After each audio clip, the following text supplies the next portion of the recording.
O nosso socorro, irmãos, em o nome do Senhor, o Criador dos céus, da terra, graça e paz, da parte do nosso Senhor e Rei, o Senhor Jesus Cristo.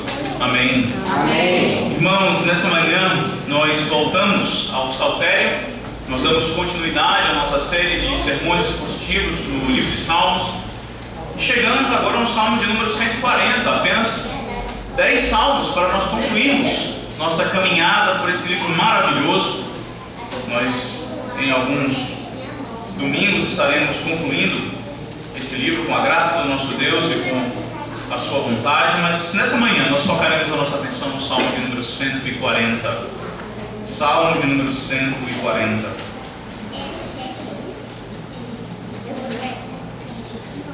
Escutem agora com toda atenção, com toda reverência, a leitura da palavra de Deus. É Deus mesmo falando com essa igreja nessa manhã.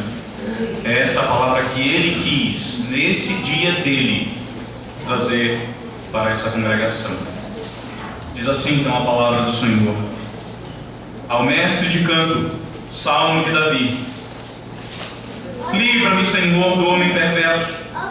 Guarda-me do homem violento, cujo coração maquina iniquidades, vive forjando contendas, aguça uma língua como uma serpente, sobre os lábios tem veneno de áspide.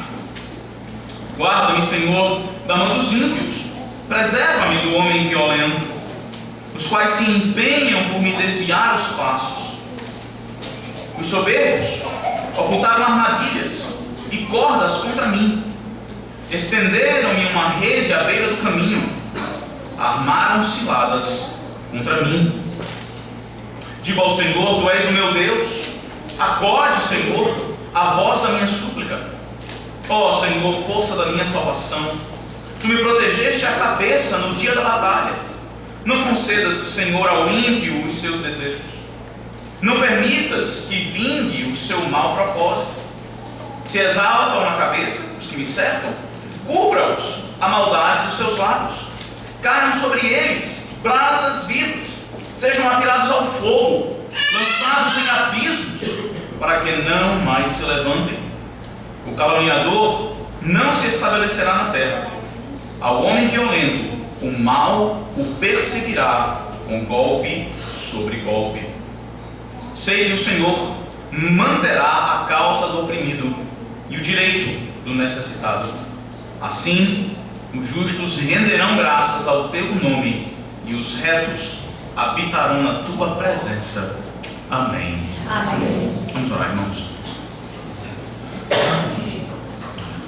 Nosso santo e triuno Deus, nós te somos muito gratos, porque mais uma vez, no primeiro dia da semana, tu ajuntas o teu povo para nos ensinar, para tratar o nosso pecado, para fortalecer a nossa fé, encorajar a nossa alma, para que nós possamos sair daqui, ó Deus, fortalecidos para viver de maneira que agrade ao Senhor. Ó Deus, nessa manhã nós te rogamos que tu livres o teu povo de ter ouvidos loucos, que tu livres o teu povo da dura cerviz. Ó Senhor, em nome de Jesus e no poder do teu Santo Espírito, aplica poderosamente a palavra que tu mesmo ensinarás ao teu povo, para que nós possamos viver de maneira adequada, para que a nossa alma, de fato, ó Deus, seja fortalecida na tua palavra. É que nós te rogamos, ó Senhor, no nome de Jesus.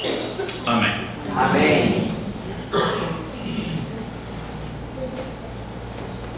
Certamente os irmãos estiveram em oração por mim durante esse último final de semana, e eu agradeço aos queridos as orações e a preocupação com o falecimento da minha mãe.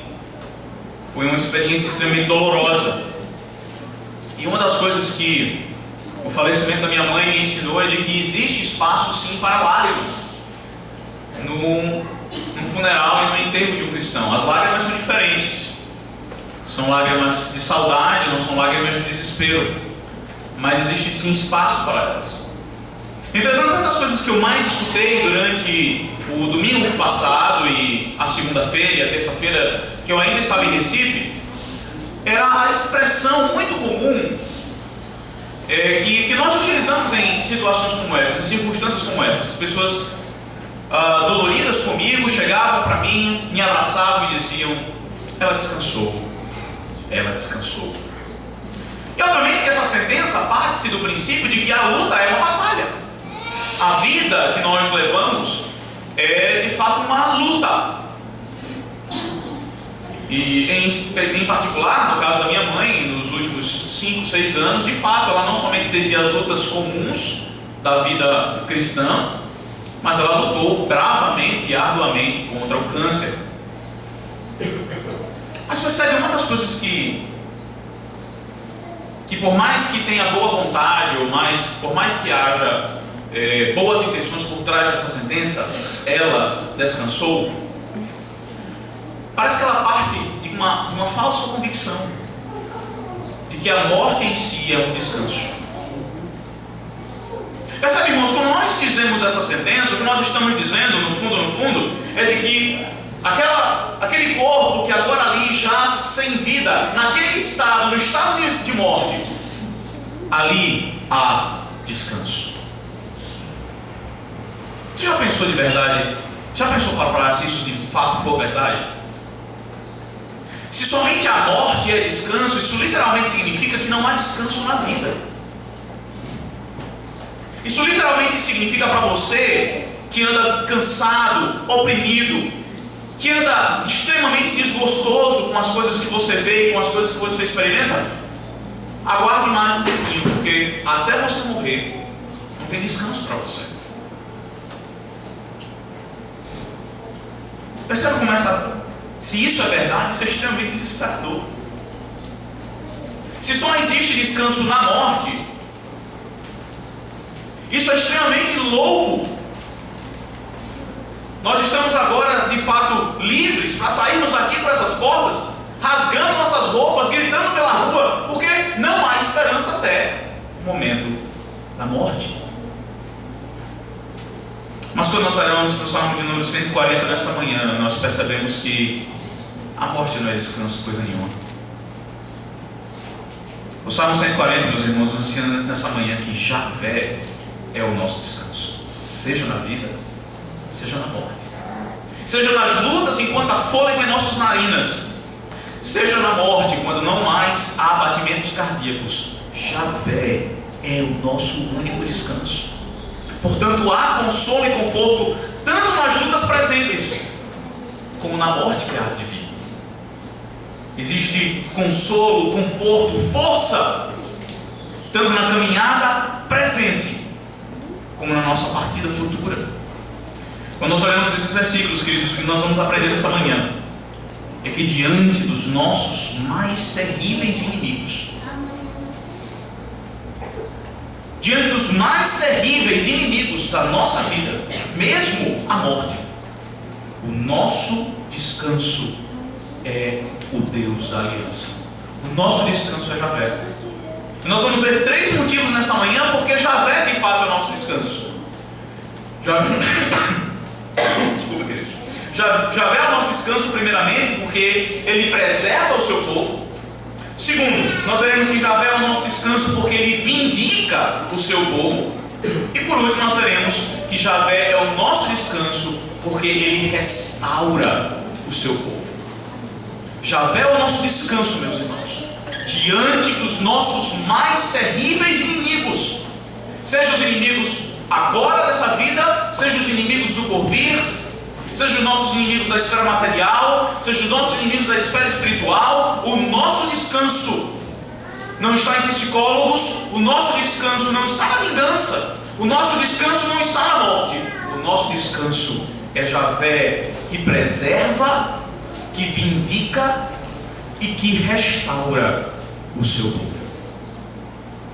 Nós veremos isso ao longo desses versículos. Primeiramente nós veremos dos versículos de 1 a 5 que Javé preserva o seu povo. Depois nós veremos os versículos de 6 a 11 que Javé vindica o seu povo. E por último nós veremos nos versículos 12 e 13 que Javé restaura o seu povo. Logo nos primeiros versículos nós percebemos aqui o rei Davi, como de costume, descrevendo aqueles que lhe perseguem. Veja bem, logo no segundo versículo, no terceiro versículo, nós temos uma descrição dos terríveis inimigos do povo de Deus, ou dos inimigos do próprio rei Davi. Ele os descreve como aqueles cujo coração maquina iniquidades. Depois de falar de uma maneira geral, veja, volta para o versículo 1, ele fala a respeito do homem perverso, do homem violento. O rei Davi endereça essas pessoas com títulos gerais, com palavras bem abrangentes, mas agora nos versículos de 2, 3 e também no versículo 5, ele vai detalhadamente descrever quem são essas pessoas. Quem é o homem violento? Quem é o homem ímpio? Quem é esse homem perverso? É aquele cujo coração, cujo interior é pervertido e que, portanto, no exterior, a sua perversão interna é manifestada, ela é claramente exibida. Veja lá, no versículo 2 nós lemos, versículo 1: livra-me, Senhor, do homem perverso, guarda-me do homem violento, cujo coração maquina iniquidades. Davi começa falando da origem. De onde é que vem essa perversidade? De onde é que vem essa violência? É produto da sociedade? É porque o indivíduo não teve chance?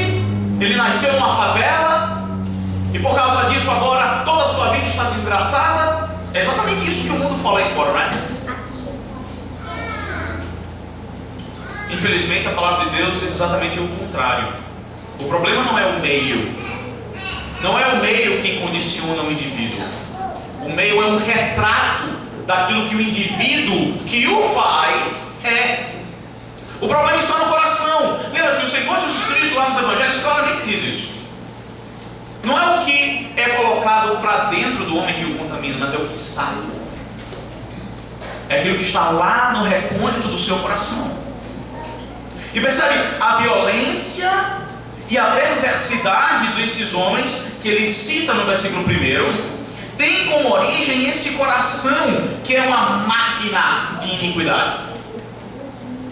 Não sei se você já teve a oportunidade de levantar o capô do seu carro e observar o funcionamento do motor. Para mim é fascinante perceber a possibilidade que nós temos com esses meios de transporte. E quando você gira aquela sua ignição, aquele motor dá sequência a toda uma cadeia de funcionamentos dentro do seu carro. À medida que aquele motor funciona e aquelas engrenagens começam a girar e aqueles pistões começam a balançar para cima e para baixo, uma sequência, uma cadeia de outros acontecimentos passam a suceder. Assim é o coração. São pistões de maldade. São engrenagens de impiedade que movem tudo aquilo que está ligado a ele a fazer aquilo que desagrada a Deus e aquilo que é mal. Portanto, meus irmãos, nessa manhã vamos acordar. Vamos acordar. Vamos parar de ser doutrinados com o pensamento de que o homem é intrinsecamente bom. Vamos acordar para a realidade de que a sociedade é má porque o homem é mau. De que a sociedade é um reflexo de quem o homem de fato é. De que esse mundo é um reflexo de uma humanidade caída e não o contrário. Vamos parar de engolir essa doutrinação de que o homem é um coitadinho, é um pobrezinho e que tudo que ele precisa é uma chance. Não! O homem é um miserável, pecador, desgraçado, pervertido no mais recôndito do seu ser. E o que ele precisa é de regeneração. Talvez esse seja o seu retrato aqui nessa manhã. Talvez você se sente aqui nessa manhã e você acha que você é extremamente bonzinho, que tudo que você faz é muito legal, que todos devem lhe dar louvor porque você é uma pessoa excelente. Mas a palavra de Deus nos lembra nessa manhã de que o coração natural do homem, o coração não regenerado por Cristo e pelo poder do seu Santo Espírito, é uma máquina de iniquidade. E talvez esse seja você nessa manhã. Agora vejam mais. Além de ele falar a respeito da origem, ele fala agora a respeito de como é que eles vivem. É exatamente porque o seu coração é uma máquina de iniquidade que eles vivem o quê? Forjando contendas. E agora, o rei Davi vai começar a falar a respeito de uma das consequências de um coração pecaminoso, que é a utilização da palavra, a utilização da boca, da língua, para destilar essa iniquidade, para divulgar, contaminar, ferir a outrem. Isso ele começa a fazer no versículo 3. Eles atacam com palavras. Veja o que diz o texto. Esse coração, que é uma máquina de iniquidades, eles agora aguçam a língua como uma serpente. Sobre os lábios, eles têm veneno de áspero. Obviamente que o rei Davi está se utilizando aqui de uma linguagem poética, de uma comparação, uma analogia. E a analogia que ele faz com esses homens, com essas pessoas cujo coração é uma máquina de iniquidade, é como uma áspide, é como uma serpente. E a sua primeira característica, a primeira maneira como vem os ataques dessas pessoas é com as palavras. Veja, a semelhança da língua é como a da serpente. Interessante que se nós voltarmos lá aonde a primeira serpente, lá no Éden, em Gênesis capítulo 3, a primeira serpente destila o seu veneno. Duas coisas pelo menos nós percebemos no discurso ou na característica clássica da língua de uma serpente. Primeiro é a sedução, é tentar conquistar você pela palavra, é tentar seduzir você para aquilo que é mal, utilizando argumentos, utilizando palavras doces, palavras sedutoras, de tal maneira que a sua corrupção seja agora a sua também. Mas a segunda característica é a difamação. A língua da serpente, especialmente mais uma vez quando nós olhamos para Gênesis capítulo 3, ela não somente tentou ludibriar, enganar, seduzir, mas ela também difamou o próprio Deus, com a ajuda da sua própria criação, chamando-o de enganador, de mentiroso, invertendo os papéis. Então a primeira característica clara desse coração que maquina iniquidade é uma vida de contendas e línguas que procuram agora seduzir e difamar, e o objetivo é somente um. Veja na parte B do versículo 3, só tem um objetivo. Com essa sedução, com essa língua de serpente, o que eles querem é destilar o seu veneno. Os seus lábios têm veneno de áspide. O objetivo desses indivíduos não é lhe edificar. O objetivo desses indivíduos não é de fazer com que você viva uma vida boa, uma vida tranquila, uma vida de paz. Não. O objetivo deles é, de forma última, a sua destruição. É destilar o seu veneno. Essa é a característica do homem perverso, do homem violento, cujo coração é a fonte da sua perversidade e violência. Aí eu tenho uma terceira característica, agora quando nós passamos para o versículo 4.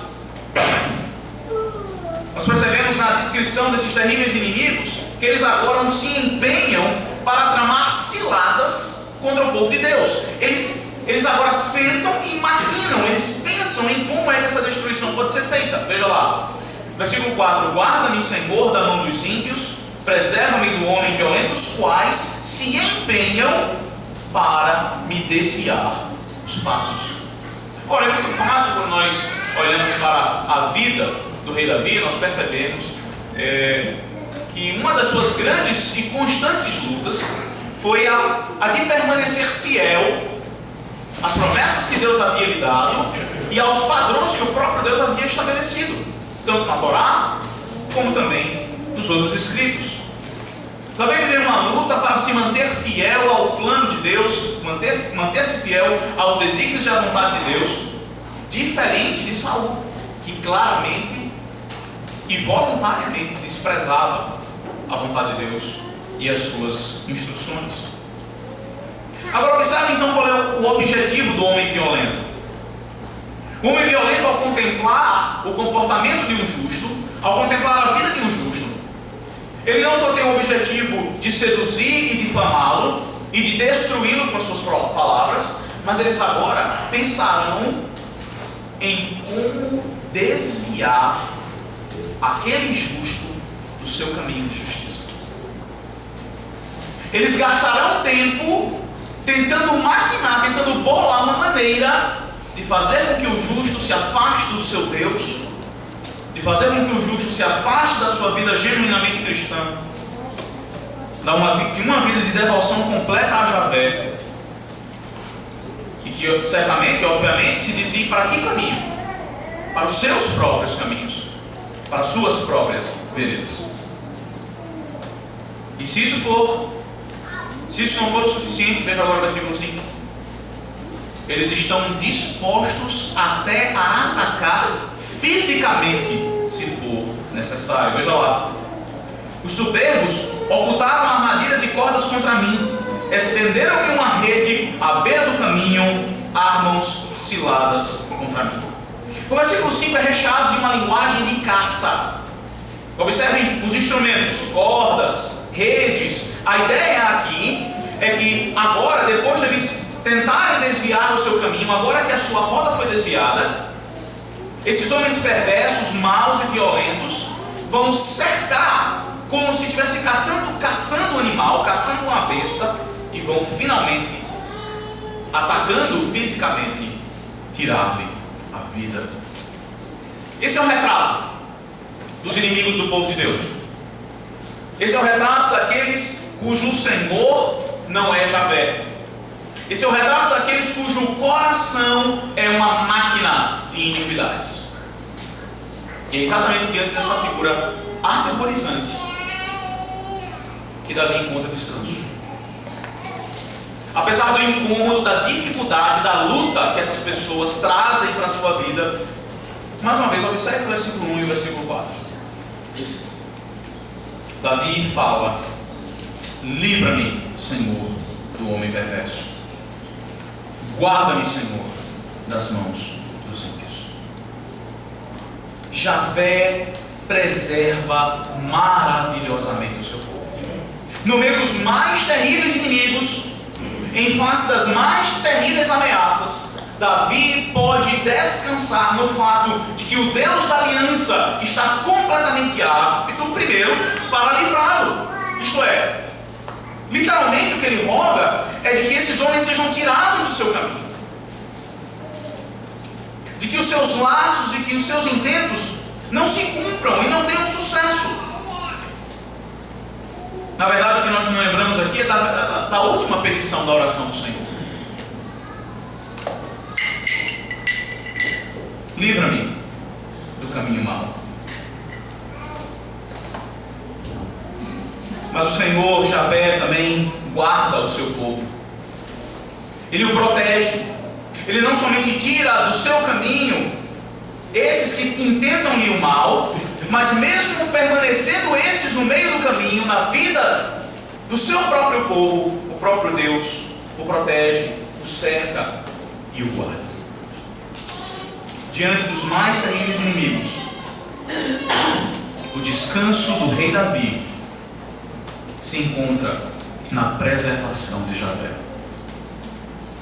Percebe nessa manhã, meu irmão e minha irmã, qual é o seu descanso de verdade?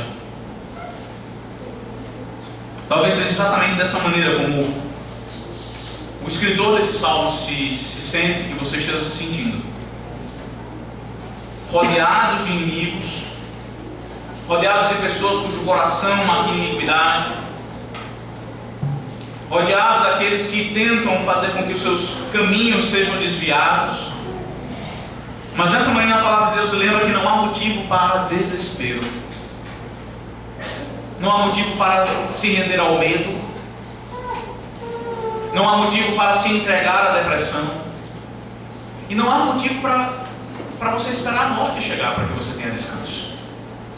Nessa manhã o Espírito Santo de Deus lembra que há descanso em Javé, porque Ele livra e Ele guarda o seu povo.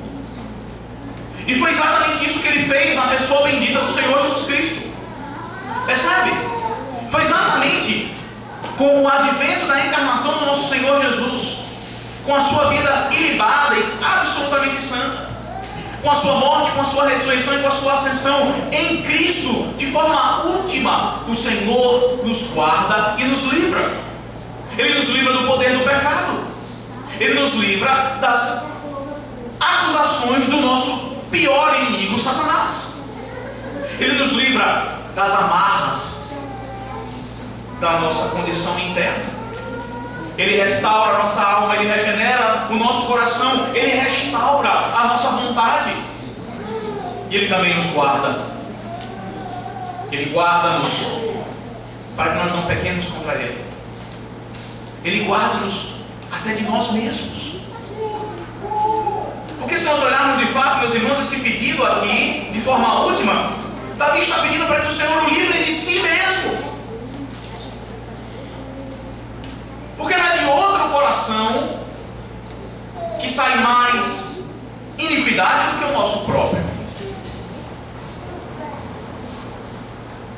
Mas há descanso para aqueles que estão em Javé, para aqueles que depositaram a sua vida na pessoa bendita do Senhor Jesus Cristo, aqueles que abraçaram o Deus da aliança, o Senhor Todo-Poderoso, como o seu próprio Deus. Esses podem descansar na preservação de Deus, mesmo em face dos seus mais terríveis inimigos.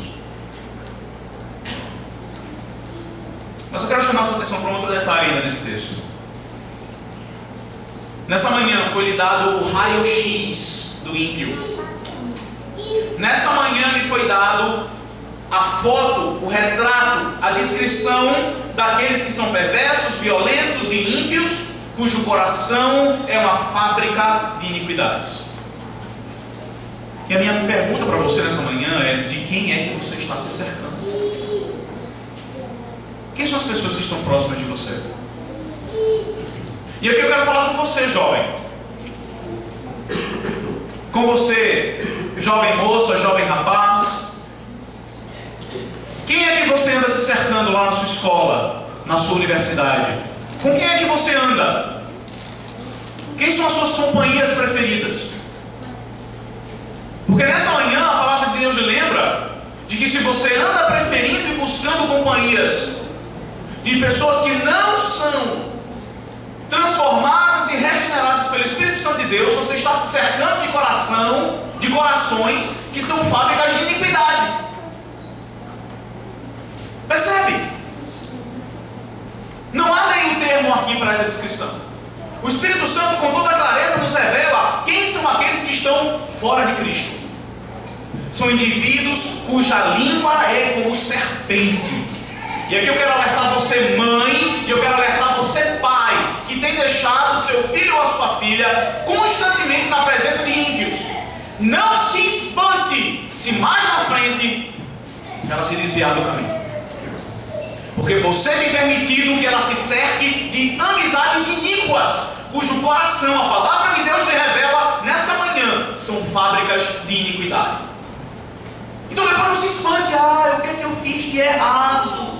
Onde foi que eu errei? Onde foi que você errou? Você permitiu que as amizades mais íntimas do seu filho e da sua filha fossem ímpios, que amam a Satanás e que odeiam ao Senhor. Esse é o seu problema. Jovem, não se engane. Não se engane com palavras. Não se engane com ideias. Não se engane com atitudes. A palavra de Deus é o raio-x do ser humano. Por mais interessantes que sejam as intenções, a Escritura lhe lembra nessa manhã: aqueles que estão fora de Cristo têm o seu coração como uma fábrica de imundícia. Cuidado com quem você traz para o seu círculo íntimo de amizades. Muito cuidado. Eu não estou aqui dizendo que nós temos que viver agora numa bolha. Eu não estou dizendo que agora você não vai nem mais dar um bom dia a alguém que não é crente. Não é isso que eu estou dizendo. Mas eu estou lhe alertando para um fato muito simples e muito claro da Escritura, que foi popularizado no ditado que a minha mãe cansou de me dizer: que quem se junta com porcos, farelo come. A Escritura está alertando nesta manhã de que se você traz seu círculo íntimo pessoas cujo coração não é transformado, não é regenerado, não é moldado pelo Espírito Santo de Deus, o que você está fazendo é se cercando de serpentes que vão lhe morder e cuja língua vai lhe seduzir. Será que você entende nessa manhã porque o jogo desigual é tão odioso? Será que está muito claro para você porque é que não pode haver a união de um crente com um ímpio? Não é à toa que os nossos pais, no capítulo 23 da Confissão de Fé sobre casamento e divórcio, claramente afirmam, claramente ensinam que não é para haver união entre crente e incrédulo. Porque você moça que está meio desesperada para casar, você que anda namorando com a possibilidade, com a ideia de se relacionar e talvez até contrair um matrimônio, os votos matrimoniais com alguém que não é crente, na esperança de que talvez um dia ele se converta, o que você está trazendo para o leito da sua cama é uma serpente que vai morder você, que vai matar você e que vai tirar você dos caminhos do Senhor. É simplesmente isso que está acontecendo. Você precisa entender nessa manhã que aqueles que estão fora de Cristo, mais uma vez, aqueles cuja alma não foi regenerada pelo poder do seu Santo Espírito, aqueles cuja a vontade está escravizada pelos grilhões do diabo e do inferno, aquele que é o servidor de um outro Senhor que não o seu, não pode dividir o seu leito, nem pode dividir o seu coração.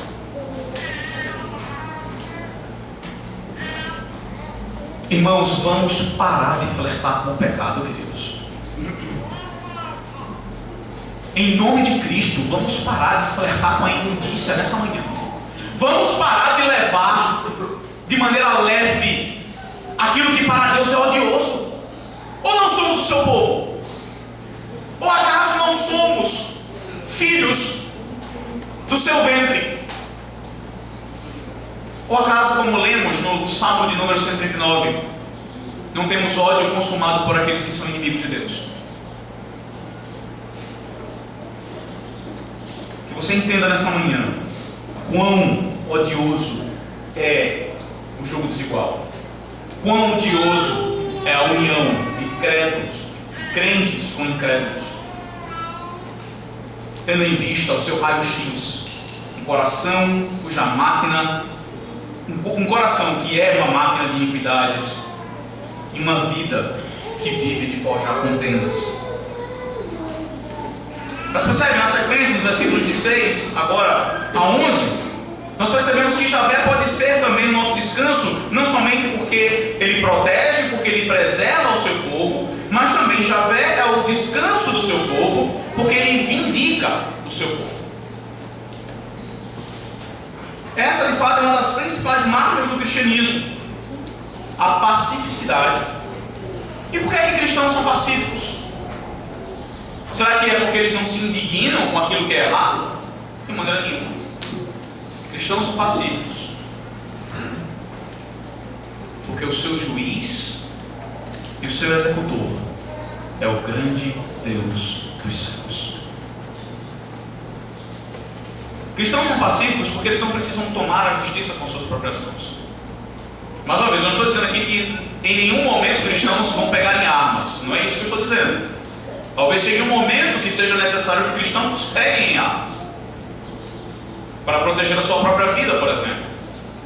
Entretanto, o que o texto claramente nos diz, o que o texto claramente nos indica, é que aquele que era o maior gladiador de Israel não toma justiça pelas suas próprias mãos, mas ele as entrega ao Senhor, conclamando o Senhor como seu gladiador, rogando ao Senhor que destrua os seus inimigos. Veja o que diz o texto. No versículo 6, ele logo inicia lembrando, e com uma oração, com uma petição, lembrando quem é o próprio Senhor, tanto para o Senhor como para ele. Ele diz: digo ao Senhor, tu és o meu Deus, acode, Senhor, a voz das minhas súplicas. Então, em sua oração, a primeira coisa que o salmista faz é, endereçando ao Deus da aliança, é lembrar de que ele é o Todo-Poderoso. É exatamente essa palavra que nós temos aqui, tu és o meu Elohim, tu és o meu Deus, é o Deus soberano, é o Deus todo-poderoso, o Deus que governa todas as coisas, e o Deus que pode agir com todo o poder, com toda a soberania sobre a história. No versículo 7, mais uma vez ele reforça essa mesma ideia. Ele diz: ó Senhor, força da minha salvação, tu me protegeste a cabeça no dia da batalha. E logo depois de reafirmar as suas convicções, as suas certezas, a certeza de que Deus é o Deus Todo-Poderoso e de que Ele é quem protege, quem cuida, automaticamente ele roga ao Senhor que, exatamente por Ele ser o Senhor Todo-Poderoso e soberano, que Ele não permita que haja sucesso nas investidas dos seus inimigos. Veja o versículo 8. Não conceda, Senhor, ao ímpio os seus desejos. Não permitas que vingue o seu mau propósito. E aqui eu quero chamar a sua atenção para duas coisas intrínsecas desse versículo 8. A primeira coisa que nós precisamos aprender nessa manhã com esse versículo é de que o nosso Deus é absolutamente soberano sobre tudo que acontece na face da terra e no universo. Percebe? Ao pedir, ao solicitar, ao requerer ao Senhor que Ele não conceda que o ímpio leve a cabo o seu planejamento, leve a cabo o seu plano, o que Davi está intrinsecamente dizendo é que: Senhor, Tu és o dono da história. Absolutamente nada acontece sem que o Senhor intervenha, inclusive os atos dos ímpios. Aqueles que são seus inimigos, aqueles que me perseguem, exatamente me perseguem porque eu sou teu servo. Tu és o dono da vida deles. Tu és quem os domina.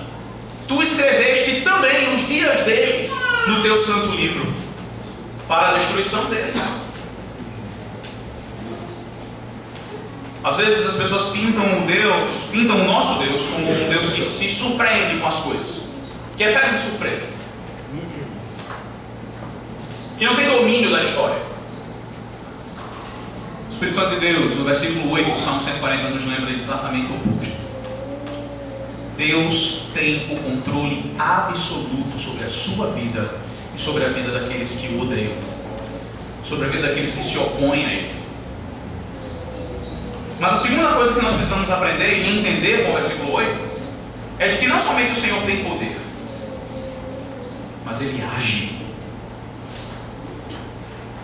Ele interfere na esfera temporal, na nossa realidade, e Ele faz aquilo que Ele quer.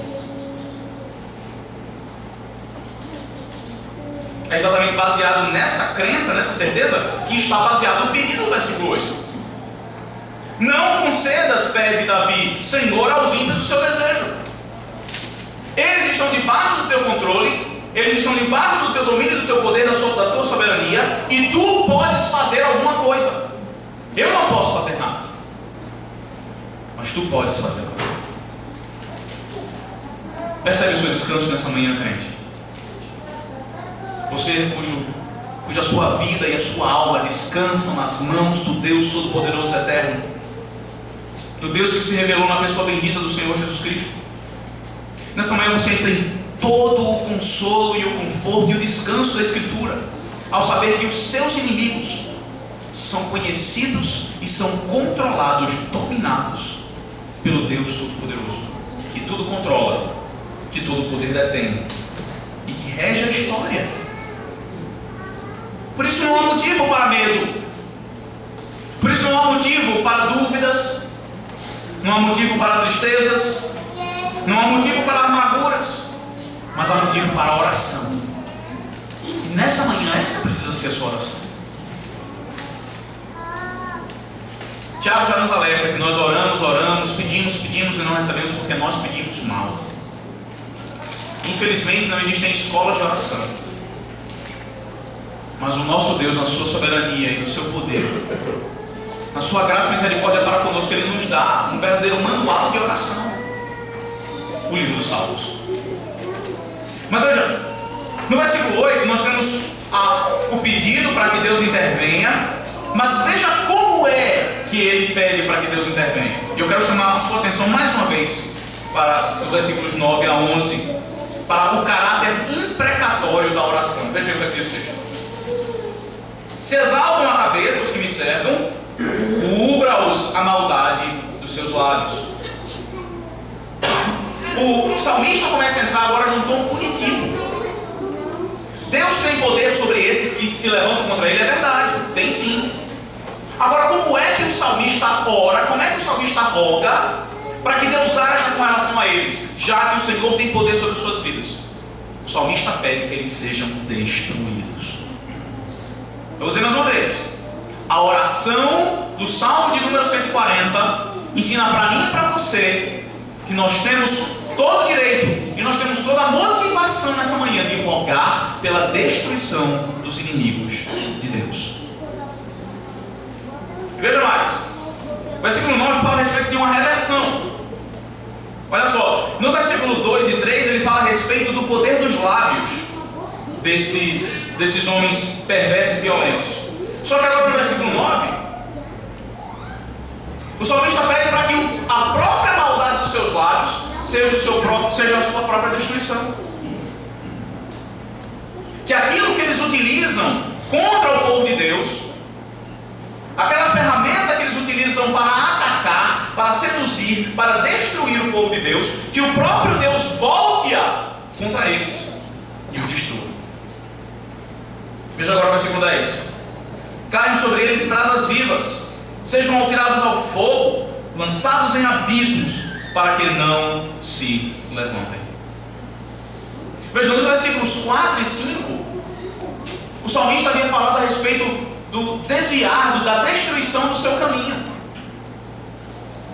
Ele havia se comparado a uma fera, a uma besta que está sendo caçada e que está prestes a ser destruída, a ser morta.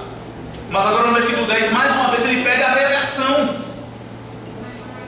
Antes eu era o caçado, eu estava próximo das brasas de fogo,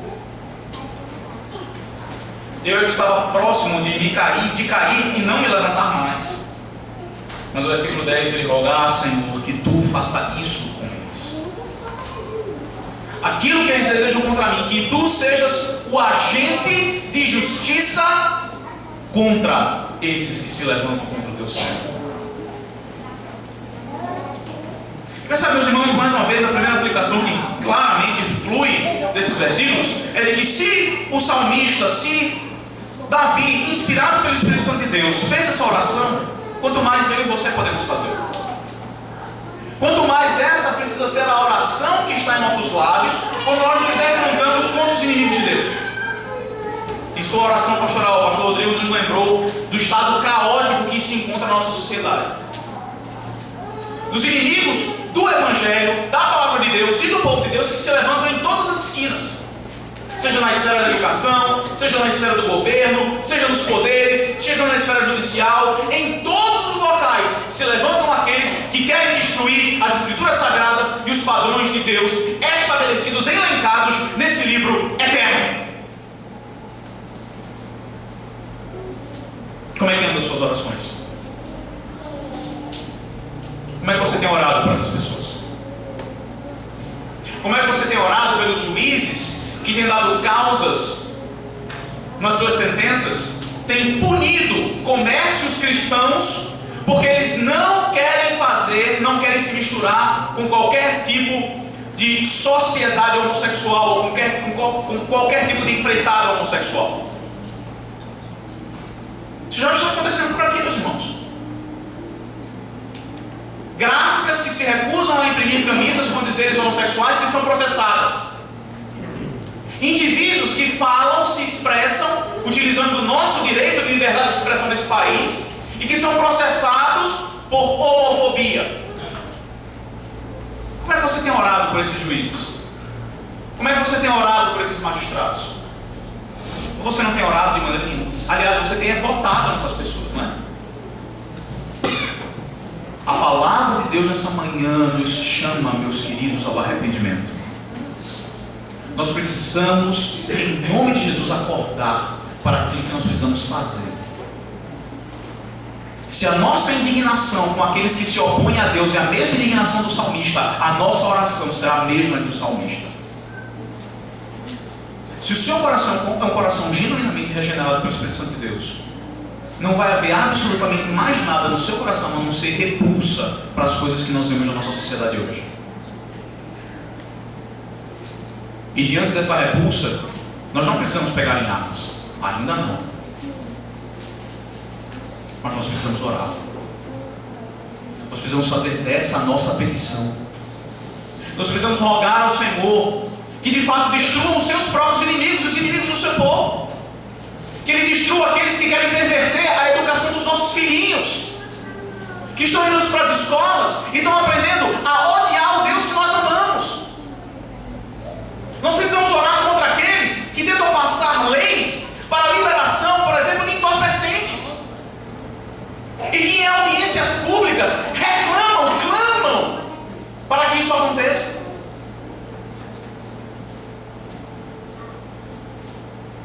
Sim, meus irmãos, nós precisamos orar pela destruição dos inimigos do nosso Deus. Nós precisamos orar para que o Senhor pese a sua mão sobre todos aqueles caluniadores, ímpios, perversos, violentos, cujo coração são máquinas de iniquidade. Talvez você esteja dizendo: ah, pastor, mas será que a gente não pode também orar pela sua conversão? Certamente que sim. Se você esteve aqui 2 domingos atrás, você certamente se lembrará que o Salmo 139 também pede pela conversão dos inimigos de Deus. O Salmo de número 83 também tem essa mesma petição. Nada impede que você rogue ao Senhor pela conversão, pela transformação do coração daqueles que o perseguem, daqueles que são inimigos do seu povo. Mas também nada impede de que você rogue pela destruição daqueles que atentam contra o povo de Deus.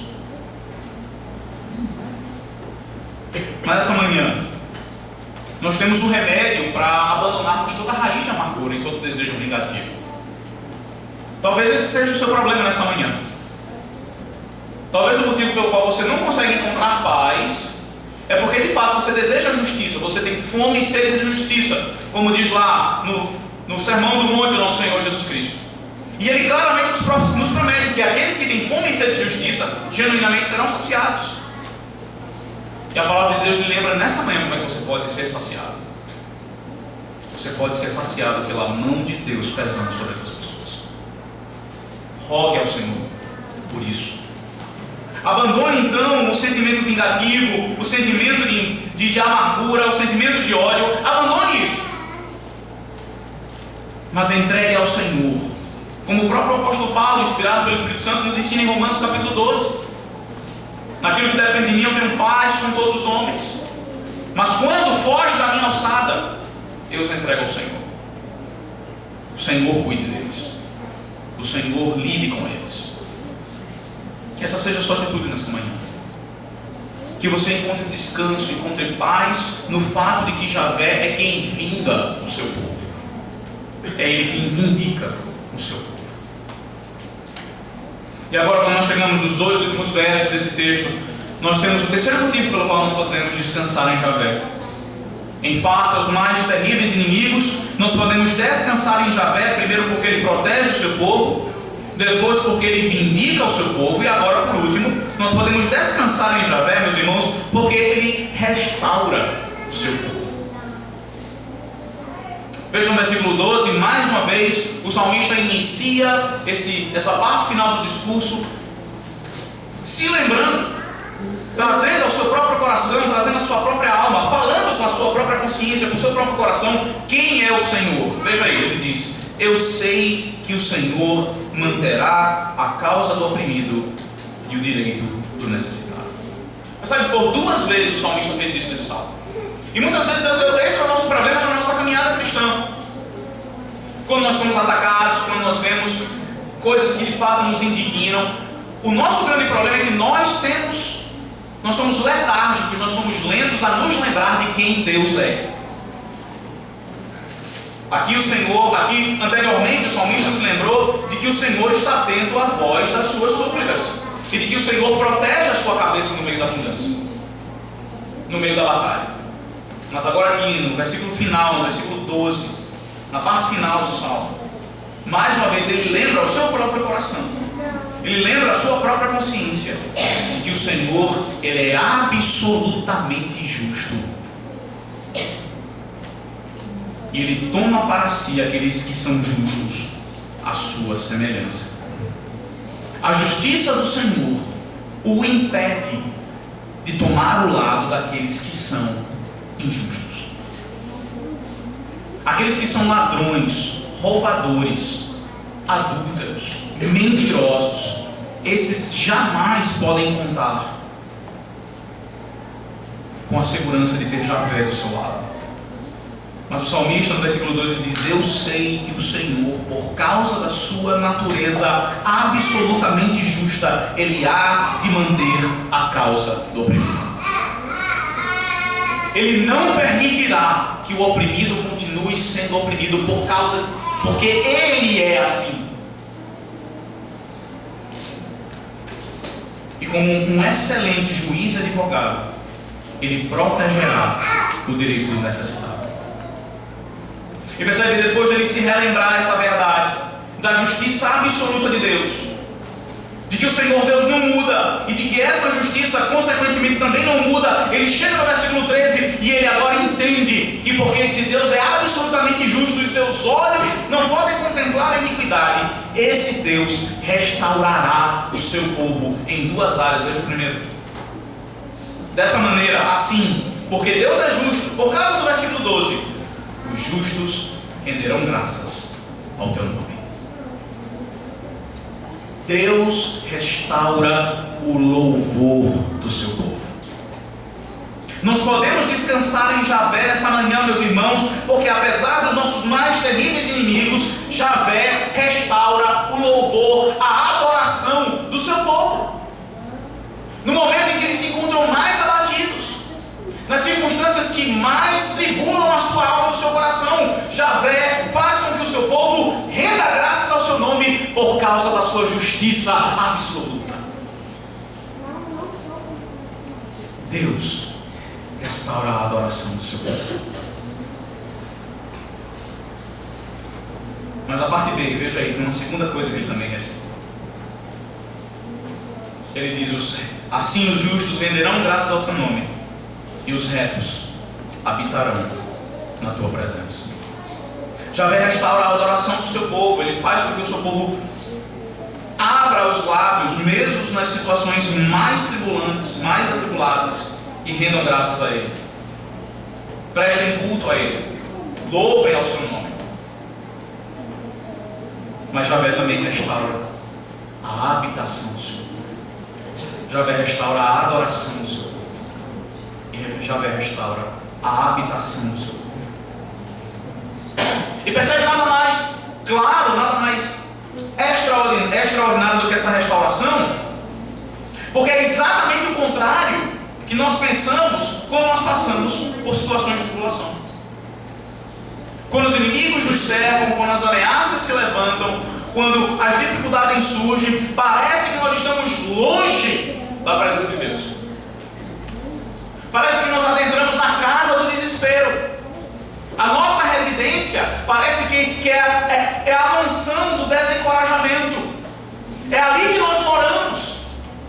Mas diz o salmista, exatamente porque o Senhor é absolutamente justo, que eles, os retos, o seu povo, sairão da presença do desespero e habitarão para sempre na sua presença.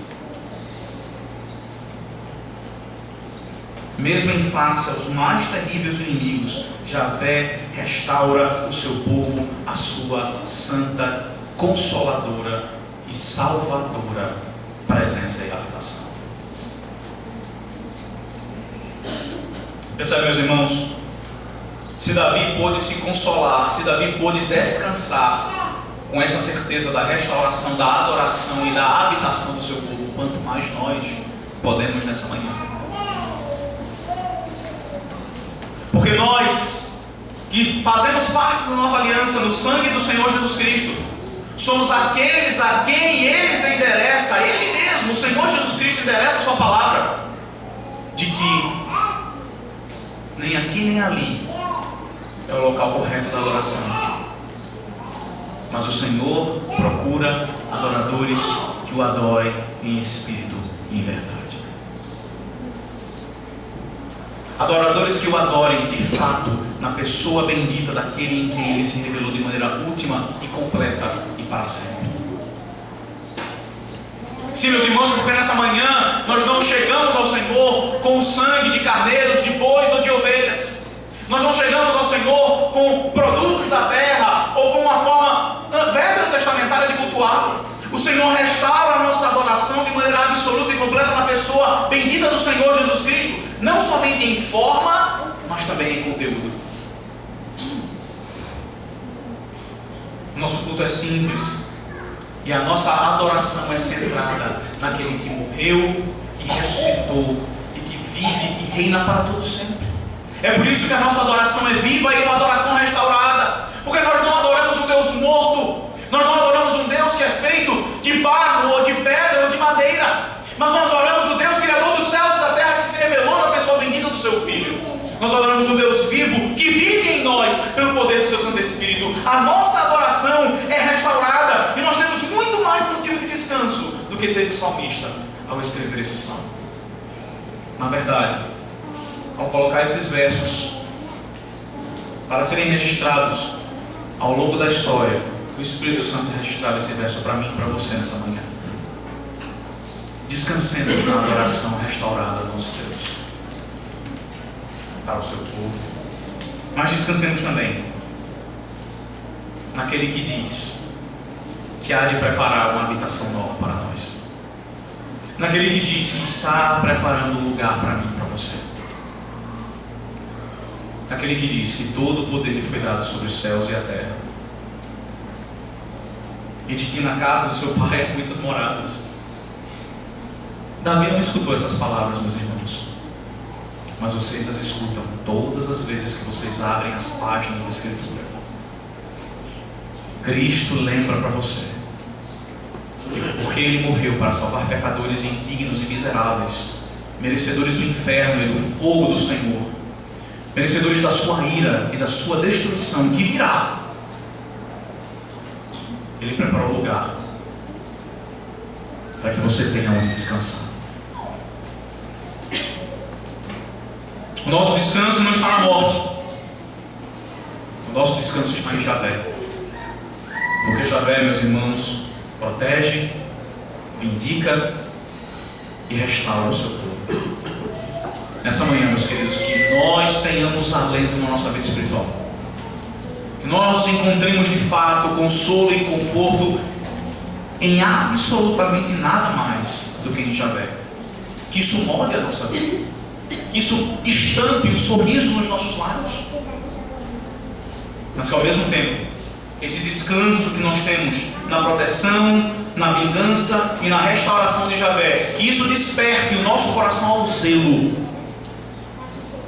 de nos separarmos daqueles que odeiam o Deus da nossa proteção, o Deus da nossa vingança e o Deus da nossa restauração. Que nós sejamos consistentes com o nosso descanso. Que Deus nos abençoe. Amém. Vamos orar. Senhor Deus, nós graças te damos porque nessa manhã nós podemos descansar no Senhor.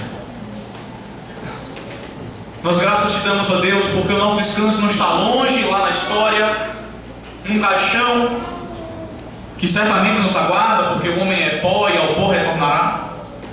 Nós graças te damos porque o nosso conforto não se encontra em absolutamente nada material, em nada que possa ser roubado por ladrões, em nada que a traça ou a ferrugem pode corroer, mas tu, Javé, Deus da aliança, tu és o nosso descanso. E nessa manhã o teu povo regozija por saber que tu nos protege, que é tu quem nos vinga e que tu restaura o nosso louvor e a nossa habitação. Ó Senhor, em nome de Jesus nós te rogamos que nós possamos nessa manhã viver de acordo com essas certezas, que esse descanso de fato permeie e inunde a nossa alma e o nosso coração, e em Ti nós encontremos o nosso regozijo, em Ti a nossa sede de justiça seja saciada. Ó Senhor, livra-nos de sermos inconsistentes com a nossa filiação para contigo. Livra-nos, ó Deus, de não nos comportarmos como filhos teus e como filhos da aliança. Ó Senhor, afasta de nós aqueles cujo coração é uma máquina de iniquidade. Afasta dos nossos filhos, ó Deus. Protege as nossas famílias e os nossos filhinhos, Senhor, para que ao serem educados nos teus caminhos, ainda quando velhos, eles não venham a se desviar deles.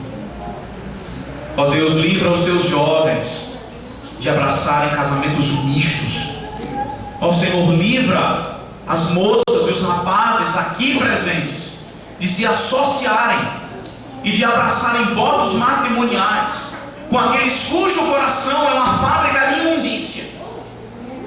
Ó Senhor, levanta homens e mulheres piedosas que te amem e que sejam teus servos para desposarem as moças e os rapazes aqui presentes nessa manhã. Protege-os, ó Deus, é o que nós te rogamos. Continua conosco, Senhor. E nesse dia que o Senhor escolhe para nos educar, para nos moldar, para nos chamar ao arrependimento e nos apontar para Cristo, que o Senhor continue, ó Deus, em nome de Jesus nós te rogamos, a edificar a nossa alma e a nos ajudar a santificar esse dia para exclusivamente o teu culto e a tua adoração. É o que nós te rogamos, ó Deus, em nome de Jesus. Amém. Amém.